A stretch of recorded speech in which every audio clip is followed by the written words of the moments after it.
Welcome back to Sabbath School Boot Camp. I am Pastor Matthew, joined once again by Elder Jim Merrills up there at the Paw Paw Church. And this is Lesson 13 of our Adult Bible Study Guide on the book of Genesis. This is it. This is the end. Everybody lives happily ever after, right? If only.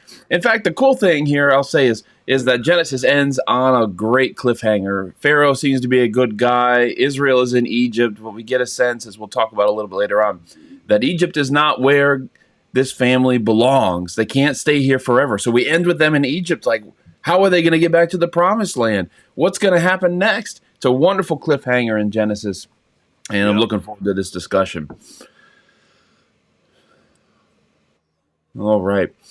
Let's head over to Sabbath afternoon here. You see your lesson there on the right. Jim, you got anything you want to add here to Sabbath afternoon? Well, the text, we start off with the text. So Israel dwelt in the land of Egypt. Those words alone should cause us some pause and reflection. Israel in Egypt. Is that really much different than saying Israelites in Babylon? Okay. For all due purposes, Egypt is the king of the south, Babylon's the king of the north. So I believe that this statement deserves more reflection than this is going to receive in Sabbath school. So Israel dwelt in the land of Egypt. Now, it is interesting, in Ducan's companion book to the Sabbath school lesson, he has this interesting title for this final chapter. Instead of Israel and Egypt, as our Sabbath school lesson says, his title is "This Too is for the Good." And he makes the statement, quote, "Indeed, all the evil that happens is for the good." Now try to live by that for today. Try to live by that for this week. Indeed, all the evil that happens is for the good. And let's take it one step further. We're talking about Israel in the land of Egypt. In the Sabbath school lesson itself, I read this quote, "And yet the prospect of the promised land still looms large in the background." Have you noticed we as Adventists really don't say much about the promised land? I mean, we love to go over to the promised land. We love to go over to Jerusalem in the Middle East. Take some selfies. Yeah, I mean, to walk where Christ walked, to see the various cities, to discuss the history. But it's like there's not a current value, a current meaning as our evangelical counterparts hold so dearly. And so we're not going to be able to get into all that, but I want to at least lay those seeds that while we're coming to the end of Genesis, yet there is still a bigger can here that can be opened and should be discussed. Yeah. And certainly, again, this is a hallmark of a good teacher. You should always plan as if you're going to have people in your class who are not Adventists and who don't share your convictions. You may get questions coming from a dispensationalist, somebody who thinks Israel's fulfilling prophecy. So don't be surprised by such things. You always have to be aware that there might be somebody in your audience who needs persuading. So don't just be like, well, we all know that the land of Israel means nothing, don't we? You know what I mean? Don't just get up there and say something like that, because for some people, they may not know that, and they may be put off by such a categorical insider kind of take on these things. So just a good warning as we move over here to Sunday. Just backing up a little bit, talking about how Jacob goes down to Joseph, who's in Egypt. Now, it's really an interesting journey because Jacob ends up in Beersheba, which is the place he had the dream of the angels ascending and descending on the ladder. And back then, when he first had that dream, God was reassuring him that he would be protected. And it seems that God is doing the same here by appearing to Jacob and reassuring him of his promises toward him. So it's possible that Jacob had some trepidation about going to Egypt. Undoubtedly, he's happy to see Joseph. But he's also, hey, I'm leaving my home, my promised home, and I'm heading down to Egypt. This seems to be the wrong direction, Lord. But I Mm. think the great news about this is that God is not the God of the promised land. He's not the God of Peoria, Illinois, or the God of Berrien Springs, Michigan. He's a God of everything. And he can go down to Egypt with you, even though it seems like it's the opposite direction, right? He's not limited. He can go anywhere he needs to be. And so, I think in a spiritual sense, anywhere God is a promised land. I probably shouldn't go here, but That's always the start of a great discussion. I just, growing up as a Seventh Day Adventist, there was this statement out there, and I don't know how accurate the statement was, but it was floating out there about there's some places that we go that Oh, come on. I angels know. don't go with us. But Yeah. I think we might have missed the principle of that, because our own homes can become the very place of which in yesterday it was outside the home. Yeah. So I appreciate what you say there about God is in Peoria, He's in Berrien Springs. The good news is God is with us as much as He is with Jacob in his Yeah. travels. Yeah. I mean, we're very static, I think, in how we look at these things. We're like, oh, Canaan good, Egypt bad. It's like a children's way of categorizing the world. And God's like, yes, the promise I made to you is for Canaan. Your guys are going to be in Canaan, but it's not always this linear. Like I just need to get from A to B and I'm there. There's a lot of winding paths in the course that God directs for us. Sometimes it heads down to Egypt 2 or 3 times before we Yeah, I mean, finally get to it, settle. isn't this God preserving the messianic line by allowing Joseph to go to Egypt, by saving the family from starvation and famine? I Yeah. mean, so God has His hand directly in you're going to Egypt. Right. Yep. Yep. Yeah, absolutely. And it doesn't seem right to us because it's like, well, why can't God just fix the famine in Canaan? Or at least over my house. And I think Yeah, this is how sometimes these promises can cause us to be a little bit selfish. Because, yeah. in that way of thinking, forget the people of Egypt. I don't care what happens to them. Forget the other people around Canaan. I just want God to bless me so I don't have to move. We can't allow ourselves to do that. The whole point is this is a journey of following God, and He will settle us in His own good time. And sometimes we need reassurance of that, like Jacob needed reassurance of that. And here's something right along this line that Duchamp brings out in his book here. Quote, the experience of the two patriarchs. Now he's speaking about Jacob and he's speaking about Abraham. The experience of the two patriarchs is similar. Jacob is thus depicted as a second Abraham. I found the parallels that Mm, he has. I mean, almost like a huge paragraph of parallels between these two. I had never really thought about that before. yeah, that is interesting. That is interesting. And certainly we see this is chapter 46 to the end of the book is really bringing to a nice conclusion the storyline of these patriarchs. And so it's if I like the idea of Jesus kind of being a second Adam and Jacob being a second Abraham in Mm-hmm. his journeying, right? Mm-hmm. Um, Mm-hmm. what one thing I absolutely love here, I love this little detail. It's in verse 28 here. You'll notice, by the way, that here in the NIV, the heading is Jacob goes to Egypt, and in the lesson, the heading is Jacob goes to Egypt. It's not a lot of thought, but it's just like, yeah, that works. Let's go with that one. If you're wondering where they get it from. Sometimes it's not always the NIV. Sometimes it's other translations. They just take the heading for Sabbath School.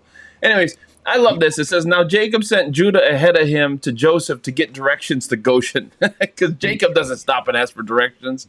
You run on ahead, man, and figure out which way we're supposed to go here. I'm not going to ask. So the story could have been very different if he hadn't done this. It could have just been that Jacob kept circling, saying that he was on the right path the whole time until he dies of old age because he refused to stop and ask for directions. Oh, I just love that. Yeah, It's I like, could go on about fathers and GPSs, but I'll just leave that alone for today. well, we are. That's right. That's right. Anyways, one of the things that I really love here, we saw it last time as well, and it's in the very next verse where Joseph goes and meets his father, and I just love this scene. As soon as Joseph appeared before me, he threw his arms around his father and wept for a long time, and you can just sense in this moment the pain of separation being resolved because they shared a bond for better and for worse for the Yeah. brothers. They shared a bond, and they'd been cruelly separated for over a decade.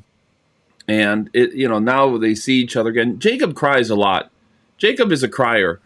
He cries when he sees his brothers. He can't keep it in when when he has to turn around sometimes and cry. He's going to keep crying throughout the end of Genesis. And I really think that's because what you're seeing here, oftentimes when you have tears like this, it's kind of the breakdown of a lot of old crusty prejudices and pain and barriers between people that shouldn't have been there. And the tears are the evidence that change is happening. And so that's what we're seeing here. I imagine all of this crying. I don't think we should think any less of Joseph. Of course not. But I think of this is kind of what heaven is going to be like. You're going to see somebody that you need to reconcile with, and or somebody that you've missed. There's going to be a lot of crying, I think, when we first get to heaven for the 1,000 years, until God wipes away every tear. But there's going to be people you need to talk to, and people you missed, and people, we're just going to be crying and hugging for a long time, I think. Oh, Yeah, that verb over there in Revelation at the close of the book where it talks about the leaves of healing. oh Uh, yeah, I haven't dissected that particular verb, but I get the impression from that word that it is an ongoing process. yeah. I actually preached a sermon about those leaves. Anyways, it's there. And the leaves of the tree, I don't know exactly what we're going to do with the leaves. Maybe we roll them up, but that might be a little too far. But for rolling doobies, you're going to be doing a lot of doobie rolling when you're living in a van down by the river. I haven't seen that. You ready to roll over the Monday? Let me throw in one Okay. other comment here on Sunday, and that go right ahead. the lesson brought out the number 70 and how the number Oh, yeah. 70 suggests a totality. Have you ever noticed how the number 4 is suggestive of totality, number 10 is suggestive of totality, number 12 is suggestive of totality, 100 is suggestive of, so why not 70, right? Yeah, all the numbers. Yes, all the numbers. yes. Even 3. I mean, one way or another, every number seems to, well, anyways. But here is something that I appreciated was that we have 70, the number 70, as it relates to Jacob's family. I think that was in chapter 46, the house of Jacob. But also in Genesis 10, we have already seen that number 70 relate to the nations. And so knowing those two pieces in the scripture, we have Dukan who makes this statement. This number suggests that Israel is viewed as humankind in microcosm. So we need to bear in mind that what God is doing through Israel is ultimately what he wants to do for all the nations. And Israel is his medium to bring the gospel to the nations. Yeah, that's it. And in this case, to bring good news to Egypt. Right? We often look at them and be like, well, if I go live there, what are they going to do to me? What's their influence going to be? Why don't we ever look at it and be like, I'm going to move there because I'm going to influence them? I don't know why we're always so kind of passive and weak, as if we can't do anything and everyone else is going to influence us with their values and stuff. It's like, no, I'm going to influence them with my values. Well, you bring up something here that is still new to me, and that is how much Christianity was evolved in the area of Egypt, Northern Africa. That is a subject that I have not heard enough about, and the more you learn about Christianity growing in that area, the more amazing it is. Many of the church fathers and such, that's an area that I would love to do more study on. Sure. Absolutely. Absolutely. All right. Moving over to Monday. Jacob settles in Egypt. Wow, we are taking it half step by half step here. It's like the first 50 miles, the second 50 miles. No, he settles in Egypt. I'm going to switch us over to Genesis 47 here, and that's where our lesson will continue. I want to tell you, I hate questions like this where it says, read Genesis 47. What spiritual truths and principles can we find in this account? It's just, to me, it strikes me like, read the Gospel of Matthew. What can we learn about Jesus? And it's like, where do you want me to start? Can we write a book about this? I wish they'd have more specific questions. And if you're teaching this, you might think of a way to hone this question down a little bit to being a little bit more specific, because it's kind of broad. You might have, if you have a really active class, you might have some people who've really given this thought. But honestly, they have 2 blank lines to fill in the answer to this question. It's a tall order. You and I were discussing this once before, and it kind of reminds me of the game Jeopardy, the TV show Jeopardy. You have to give a very specific answer. You have to give the answer that they are looking for, and if you don't give the answer they are looking for, you get the buzzer and moves on to another player. So while I agree, to me, that's a very shallow question, and we find those kind of questions often in the Sabbath School lesson. At least on the positive side, what it does is it doesn't frighten a person in the class from saying, well, this is what it meant to me, or this is how I saw it. So it does keep us away from that. It's just like when you're in that college class and the professor asks a certain question and you think, I'm not answering that because if it doesn't come out the way he's thinking, I know it's not going to be the right answer. So that's one advantage to that. So to the Sabbath School teachers, be mindful of the fact that those kind of questions are trying to maybe encourage people to speak up and not necessarily have the same thought that you have. Yeah, sure, certainly. Now, one thing I will say that I love about this chapter is that Joseph introduces 5, it says here in verse 2, he chose 5 of his brothers and presented them to Pharaoh. And I absolutely love that, because in my mind, he chose the 5 who are least likely to embarrass him in front of his boss. He doesn't bring all of the brothers and their children. And maybe, it doesn't tell us why. We can only speculate. But maybe it's because he didn't want to alarm Pharaoh that, like, hey, Pharaoh, remember when you said my family could come over and live in your land? Oh, yeah, here's all 800 of them. Right, yes. And Pharaoh will be like, whoa. So I'm just going to pick 5 brothers and just make it seem like we have a modest family, And but I love it. This whole scene is fascinating. I mean, you have 12 verses here of a conversation between Pharaoh, Joseph, Jacob, the brothers, and I have no idea what the point of it is. I mean, it would have been simple to be like, Joseph asked permission to live in the land and Pharaoh granted it or something, and that would have been enough. Like, we have this whole conversation. It just feels awkward, because when Pharaoh meets the brothers, his first question is well, I'm covering it up there. What is your occupation? So, what do you guys do for a living? It's such small talk. Yeah. It's like, oh, you have a good trip? Pharaoh, he then, he finds out they were shepherds, and Dukan makes a point that shepherds were not respected very highly in Egypt. So it's kind of like, oh, you're shepherds, great. And then Pharaoh tells Joseph, yeah, okay, you can settle. And in here in verse 6, and if you know of any among them, your brothers, with special ability, put them in charge of my own livestock. In other words, yeah, if any of your brothers are talented at at being a shepherd, go ahead and give them a job in the government here. But he's not instantly like, oh man, Joseph, your brothers are amazing, give them all jobs. He's like, yeah, if any of them are really good, just give them a job. Oh, I I love mean, let's face it, not only did Joseph give the Pharaoh the warning about the famine to come, but he also advised him on how to deal with it. So maybe this is Yeah. Pharaoh's opportunity to find out, hey, did all of your brothers go to Andrews University like you? Or, I mean, I don't know. clearly, clearly, Pharaoh is a little less than impressed here. He's Oh, like, boy. okay. And these are Joseph's 5 good brothers. Oh, my. And then when Pharaoh meets Jacob, and Pharaoh asks him, "How old are you?"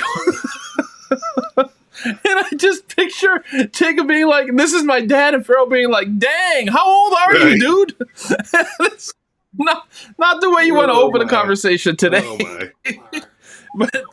But Dukan makes a point here in trying to explain why he might have said this, and that's that the ideal age in ancient Egypt when you were really blessed was 110. Mhm. You know, if you could reach that, you were really blessed. And that Pharaoh probably saw that Jacob seems like he's older than 110, and so he wanted to know, basically, are you older than our ideal age, the age of peak wisdom in our culture? And because that's what Pharaoh really wanted to know, like, this man really is blessed to reach 130 years old. It probably wasn't trying to be rude, right? That's just kind of how it comes across today when that's the first question you ask somebody. Well, and here maybe this goes in line with the fact that Jacob also blesses Pharaoh. Okay. I mean, we talk about Mm. our elders and those who have wisdom, but we do also have Jacob who blesses Pharaoh here with this opportunity. Oh, which I would like to say we have seen in story after story or lesson after lesson each week. We have seen allusions to the sanctuary. And here again, uh, I like the fact that the lesson brings out that these words set before are normally used in a priestly context with the sanctuary, for example, over in Leviticus 14. And so once again, we find the sanctuary language, inserted into this story, and that's been a constant theme throughout. Yes, yes, yes, yes. Yeah, and we, just to piggyback on what you were saying, we can't discount the significance of Jacob blessing Pharaoh either. This is something, usually an older person would do to a younger person, and we're going to see Jacob do it to his kids and grandkids. But it's also something you no matter how old you are, you typically don't do it to your cultural superiors, to the king, right? Unless you're a prophet or something. But here Jacob blesses Pharaoh, and maybe it means nothing, or maybe it means something, but Pharaoh doesn't return the blessing. And maybe that's a significant thing, a metaphor for the relationship between Israel and Egypt going forward, that Israel has blessed Egypt. Israel has saved Egypt, because of these dreams, and Egypt has not returned the Now, blessing. Israel has repaid you good do with evil. have Christianity being blessed in a sense as it develops, especially in Egypt and Northern Africa during its formative years. But I think there's something here that maybe you're noting that's of interest. We have, for example, in the book of Daniel, where you don't have Daniel blessing Nebuchadnezzar, but you have the ongoing relationship between the two of them to the Yeah. point that Nebuchadnezzar eventually is converted. Okay. And here, as you point out, we really don't have a response from the Pharaoh. I mean, it is what it is. And yet, this is one of the things that we've noticed about the king of the north and the king of the south in the past. Whereas the king of the north is often associated with acknowledging God or religion as such. Whereas, keep in mind later on when we're talking about the other Pharaoh talking to Moses, it's like, I don't know this God. We have two different Right. situations there. So interesting. Can't read too much into it, but interesting study. Yep. Yep. We're trying to read in the silence here. We don't, maybe they had a much longer, fuller conversation and everybody really liked each other. It's not something we can tell from what we have. or maybe Pharaoh, we've said this time and time again, Pharaoh in Genesis is not a bad guy. Whenever Pharaoh appears, he's usually, on the good side, and it's usually the patriarchs who are the schemers. But this Pharaoh here at the end of Genesis is not necessarily a bad guy, and we can't read over him the Pharaoh that we're going to find in Exodus, which happens. In fact, here he gives them the best of the land, Goshen. Yeah, he gives them the best of the land, especially for grazing. Absolutely. Now, one final note about this chapter: what we see here in verses 13 all the way down to 31 is basically the story of how Pharaoh came to own everything and everyone in Egypt. Now, this is some foreshadowing. This is some foreshadowing because the people want to survive. They run out of money during the famine to buy grain. So he's like, well, give me your land then. Give me your cattle and donkeys. Give me everything you have. And, then they didn't have anything anymore. They sold it all to Pharaoh. And he says, give us seed that we may live and not die, et cetera, et cetera, et cetera. And so what does it say? Joseph reduced the people to servitude from one end of Egypt to the other. Now that is a really, really, really, really interesting thing. And it's not a big jump to go from Pharaoh owning everything and everyone in Egypt to him deciding, a later Pharaoh deciding to make slaves out of a group of people, right? Because they're all his slaves anyway right now. Not in the sense that the Israelites would later be, but this is interesting. It's interesting that Joseph had a hand in this. I mean, it made sense in the moment, right? I mean, it made sense. They needed food. This was an act of mercy. Instead of saying, oh, no, we don't believe in slavery and we can't give away the food for free, so sorry, guys. No, he wants them to live. He wants them to have food, and he wants them to pay for the food. So they're reduced to servitude here. Also, just a little side note for future Israelite history, he didn't buy the land of the priest, right? The priest's land was a different kind of land, just like it will be when Israel returns to the promised land. The Levites will have their own cities that are different from the rest of Israel. This was not a thing that was unique to Israel. The priests often had some kind of special class treatment. But anyways, I just thought this thing about Joseph reducing the people to servitude was a really, really, really interesting footnote. And it could lead to a really, really interesting discussion about whether this is good or bad in light of what is about to develop. And so what develops? All right. Well, I'm leaning. Is this your I'm leaning segue for the Tuesday?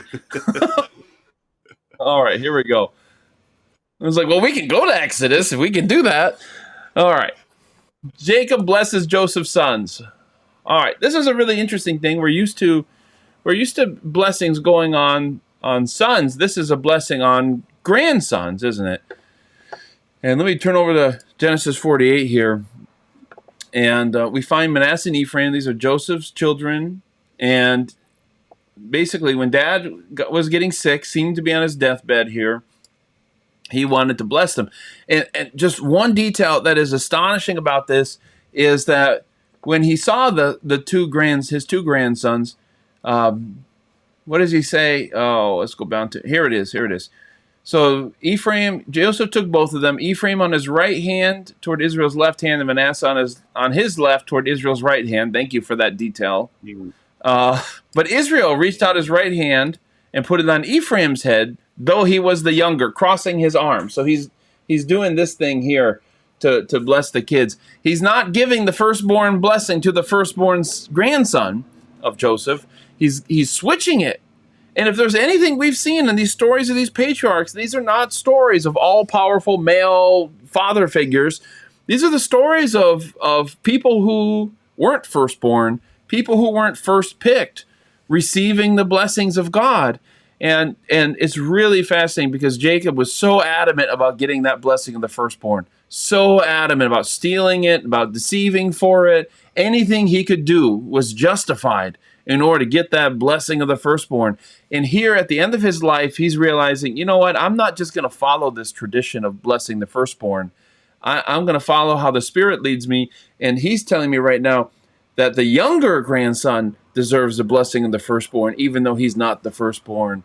And so I think I think this is his way of trying to avoid setting up another generation for squabbling over these blessings. He's going to start it off right. Maybe how his dad should have done it if he was paying attention and realized that Jacob was meant to have the blessing of the firstborn, and he didn't get it because his dad kind of was playing favorites. And so Jacob here seems to be learning from all that. And he's like, I'm going to bless as the firstborn, the one that God wants me to bless. And Joseph's having a hard time with it. No, that isn't how it's done. That's not proper. And that's a good statement, I think, about the law sometimes in general, where we have laws, and laws are meant to be followed. But God also has the right to change things when he wants to change things and say, no, this one's the firstborn, even though they weren't born first. The crazy thing here is that one way or another, God sees to it that this happens generation after generation after generation after generation. If this is just a one-time situation, we might think, well, that was interesting. But in every generation of this family, this happens. I mean, the firstborn never is in that position. Yeah, Ishmael and Isaac, Jacob and Esau. Yeah. Yep. So it is a common, and so I think we're seeing kind of a resolution here in how previous generations should have handled these issues. There is obviously a great cultural weight on the person born first, but God has the right to overrule that and choose whom he will to receive whatever blessing he intends. And we have to be responsive to that and not just merely and blindly follow tradition. Here's something else about Tuesday. The lesson does bring out that in Jacob's mind, he is looking forward always to the family returning to the promised land. And so we have mention here of Bethel being brought up and his past experience there with wrestling with the angel, the Lord. We have the reference here to Shechem. Eventually, Joseph will be buried there and such. So even though our text is that they dwelt in Egypt, yet in the mind of Jacob, the patriarch, the promised land remains foremost, despite whatever conditions we're in currently. Yeah, definitely. We're going to get on to the promised land a little bit more when we get to Thursday as well. Are you ready to move on to Wednesday? All right, making some tracks here. All right, here's Wednesday. Jacob blesses his sons. So with the grandsons blessed, I will say this is it was basically an adoption ceremony.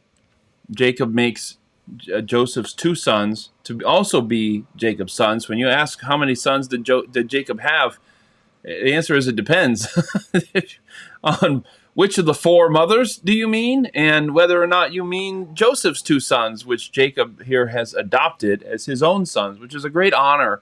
It's not a weird thing. We get a little weirded out sometimes, but Caesar adopted Octavian to be his son, Octavius, even though he was his nephew. He adopted him to be a son. It was a political thing. He's making a statement that you're my heir. And so that's what Jacob is saying to Joseph's two sons is, you two are my heirs. And so with that, Jacob goes and blesses all his other sons. And I think something we can learn about all of this is the blessing is not always a blessing.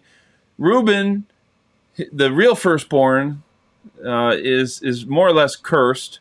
He calls him turbulent as the waters. You will no longer excel, for you went up onto your father's bed and defiled it.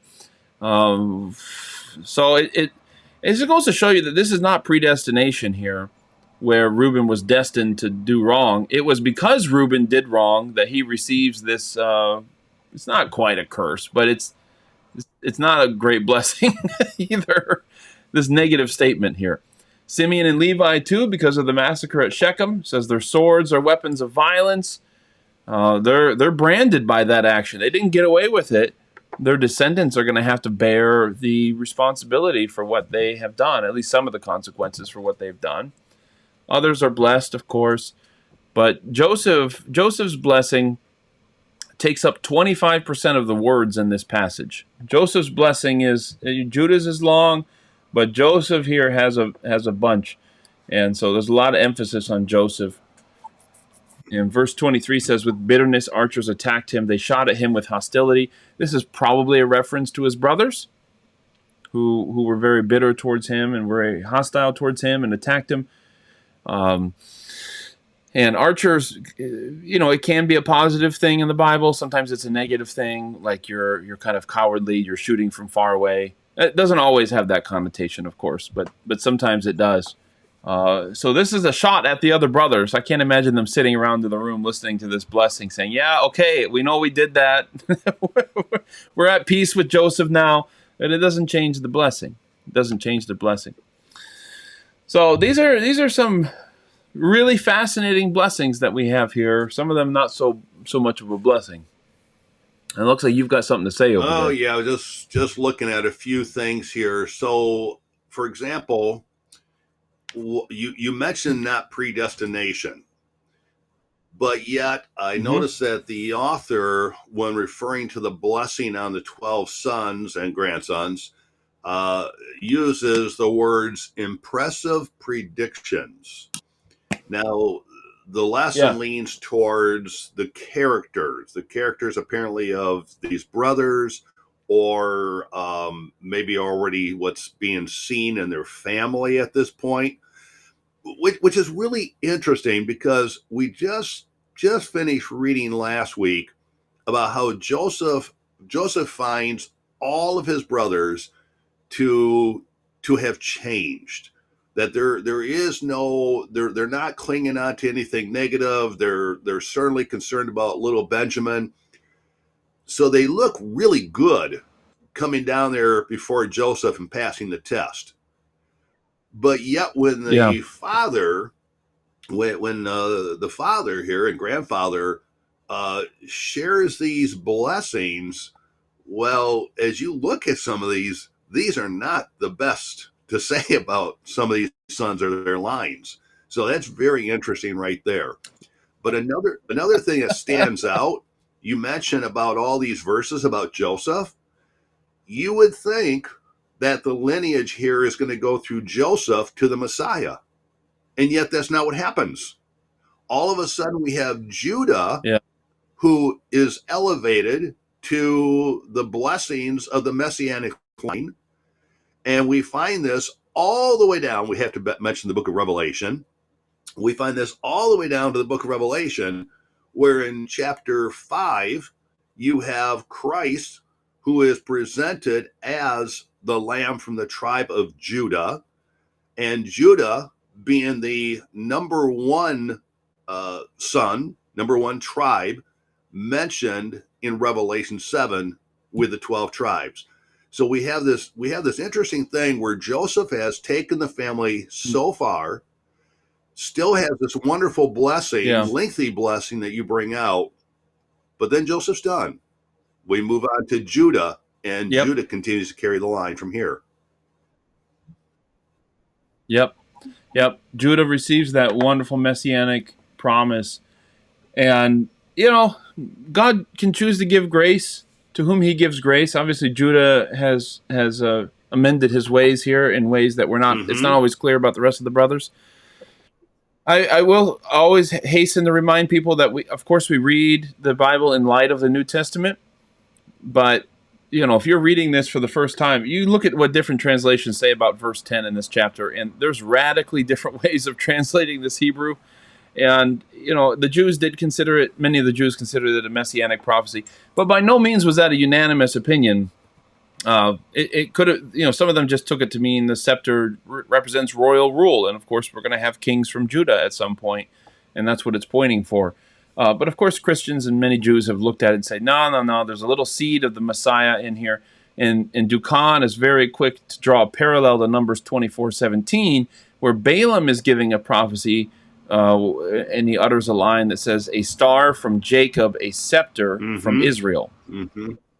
Alluding to this prophecy here, talking about somebody who's going to come.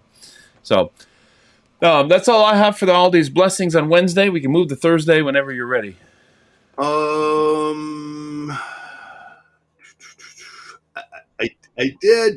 did find it interesting that the brothers, after the father passes on, the brothers become fearful of what possible retribution Joseph might have with them. And in chapter Yes. 50, I believe it is, Yeah. where Joseph, understanding this fear, comes back with this line. His response is, "Am I in the place of God?" He doesn't assure them that he Yes. forgives them. He basically steps back and says, "You know what you did to me, that's between you and God." I, I don't know. Yeah. I don't know if I would have felt really comfortable with that line. You know, it's like, Yeah. could you just say everything's okay? I really truly forgave you. But when you say, "No, I'm not going to play God Yeah. here," that kind of leaves it just hanging. Yeah. Right. And God's going to deal with you Yeah, guys. That's yeah. it. Right. But I think that there's a sweet aspect to this too, where Joseph is kind of reminding them. It's like, trust in the forgiveness that I gave you. And I think there's a good lesson in there for us too with God. Is sometimes we're like, oh yeah, God's forgiven me, but we don't believe it. We think at any moment He'll take it away. At any moment He'll discover something else we've done, and suddenly the forgiveness is off the table, right? I mean, it's like, look, if He says I forgive you, you need to trust that it is so. Hmm. But yeah, in the case of Joseph, I mean, he's very God conscious throughout his life here in Egypt, and he's realizing it's not my place to get revenge on you guys, which is a novel thing in this family. Yeah. This family is especially the brothers who killed all the men in Shechem, to get revenge.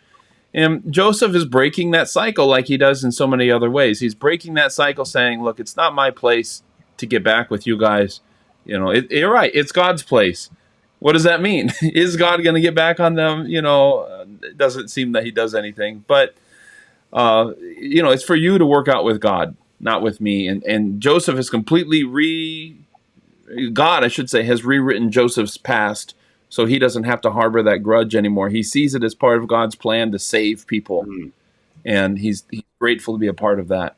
And that's a beautiful transformation. You see people keep telling their stories in a way that they're the victim, and they're always the victim in their stories. This happened to me, then this happened to me. It's like, yeah, but what is God doing in your life? Hmm.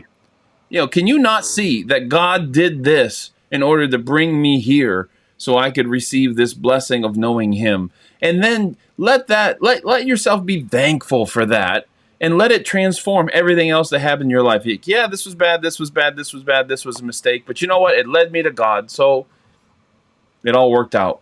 And I'm okay. I'm not defined by those bad things that happened to me in the past. I'm defined by the good thing that has happened to me in the present. So we got to look at our past, I think, like Joseph looks at his past. Got it. All right. We made it Thursday, just as the clock ran out a couple minutes ago. This is record time for us. Oh, it is. The hope of the promised land. And again, we have one of these questions. Basically, read a whole chapter. What great themes of hope are found in the conclusion of the book of Genesis? This is a better question, I will admit. But, it's one of those things where, come on, man, if you're honest, you know what you do. You read this question, and then you go read the 3 points that Dukan gives, right? Instead of actually going to answer it for yourself. Just read ahead for the answer. So we come down to Thursday, and the title here is The Hope of the Promised Land. I'd like to take just a moment here and kind of reflect on the fact that probably most of our listeners are historicists in terms of their interpretation of Scripture, in terms of their interpretation of Bible prophecy. And when I say historicist, I realize that today, that does not mean the Protestant view as it did a few hundred years ago. Today, to say historicist is essentially to say Seventh-day Adventist, for the most part. Yeah, virtually, Yeah, yep. and In fact, I have a book on my shelf where it talks about the four views of Bible prophecy, and historicism is not even included in this newest work that I have, which I thought was pretty interesting, but it's not even Mhm. recognized. Yeah. So we Yeah. come to this lesson, we come to this very last page, the hope of the promised land. And I think I think we should acknowledge that Seventh-day Adventists, with the historicist view that they have of Bible prophecy, do not look at literal Jerusalem and the literal landscape of the Middle East in the same way that our brothers and sisters who are of the futurist or dispensationalist view do. For example, in the Sabbath School lesson here, it does state Canaan is a symbol, a precursor to the ultimate hope of salvation. And that is Hmm. because we see Christ coming in as the true Israel. We see believers in the Messiah as the true seed of Abraham, and thus heirs of the promises that we've been reading about through Genesis. But I was very struck by the fact that reading one of the editors from Ministry Magazine had spoken about the fact that Israel's existence today is probably nothing short of a miracle. When you look Sure. at the other nations that existed in Israel's day, where's their lineage today? These nations who once ruled over or were enemies against Israel, those nations per se don't even exist anymore. But yet we still Yeah. have Israel. We still have the Jews who are in existence today. And I I have to wonder if God does not have a special role that will be fulfilled even for Israel before the second coming. We don't take Hmm. literally that there's going to be 144,000 uh, Jews like little Billy Graham's running around the earth. We don't hold that view. But Like a little Billy yeah, Goldsteins. that's it. That's it. But at the same time, I think there's something here that we need to be aware of so that we don't fall into a trap. For example, we talk about the spiritual application of Armageddon. That Armageddon is not in Revelation a literal war, that the kings of the east are not literally China coming in. But that is not to say that in the closing hours of this earth's history, that there may not be all out war in the Middle East. Sure. And Yeah. so consequently, historicists can get caught in seeing some things physically happening and thus question, well, is my historicist understanding really a safe, viable option? So Right. all I say at this point is, well, in fact, I think you've got my website there. One of the Yeah. presentations that I've recently included, I'll be putting a web page up on the site, and yep, I appreciate that in the little orange there. But one of the newest presentations is on Jerusalem. Jesus' words, Jerusalem, Jerusalem, and what that means, and just looking at the history of Jerusalem from the patriarchs that we have studied down to the end. So I'm just encouraging our Yeah. people. These studies have given us a lot of meat. Don't stop here. Yep. Don't stop here. And Yep. as world events keep on unraveling, and we keep on seeing these programs on Sunday morning TV and such that are telling us, okay, this has just happened, and this has just happened, and this is fulfillment of Ezekiel, and this is fulfillment of Revelation. Yeah. Our friends must be studying for themselves and knowing for themselves what God's word is leading them to understand in terms of truth. Yeah. Yeah, and I really second that. The thing is this is we have Bible prophecies, which, I support the historicist way of looking at these Bible prophecies. But that doesn't mean that the Bible prophecies we have in Daniel and Revelation are the totality of God's purpose for the peoples of the earth. Who's to say he didn't call the Mongolians to do something in the last days, and he just didn't bother to put it in the scripture? Who's to say he doesn't rescue a people or a city of people, in order to accomplish some purpose for him? George Knight always says, "Thou shalt not do theology against thy neighbor." That's the 11th commandment. And, sometimes I think we emphasize or de-emphasize things based on who else is emphasizing or de-emphasizing things, right? So the Catholics have a high view of Mary, so that means we downplay Mary. Or the dispensationalists have a high view of Israel, so we downplay Israel. It's like, why? Why? I mean, our goal here is to be biblical. Mary was a godly woman who did something that was full of faith and deserves to be celebrated by every generation whoever follows her. Right? Just because some people, in our opinion as Adventists, take it way, way, way too far, doesn't mean that we should minimize her accomplishment, because then we do injustice to her. Then we're not following the Bible, we're reacting to somebody else. And likewise with Israel. I know people make a big deal about Israel, and there's all these prophecies about Israel and da-da-da-da-da. That doesn't mean that what happened in 1948 and following is not a miracle of God. I don't know for a fact, what God did in Israel's recent history, but I'm open to the idea of, that's an amazing story. How did these people come back to becoming a people after 2,000 years? I mean, as a political entity. Yeah. It's astonishing. And against all the odds. I mean, look, I give credit where credit's due. Again, I don't know for a fact whether God was behind that or God has some purpose for them. But I'm open to that possibility because I'm not scared of the dispensationalists, on this point. You just look at it for what it is, and that's it. And not trying to react against anybody or for anybody. And, we've learned something here. I mean, you have Jacob leaving the land of Palestine to go down to Egypt.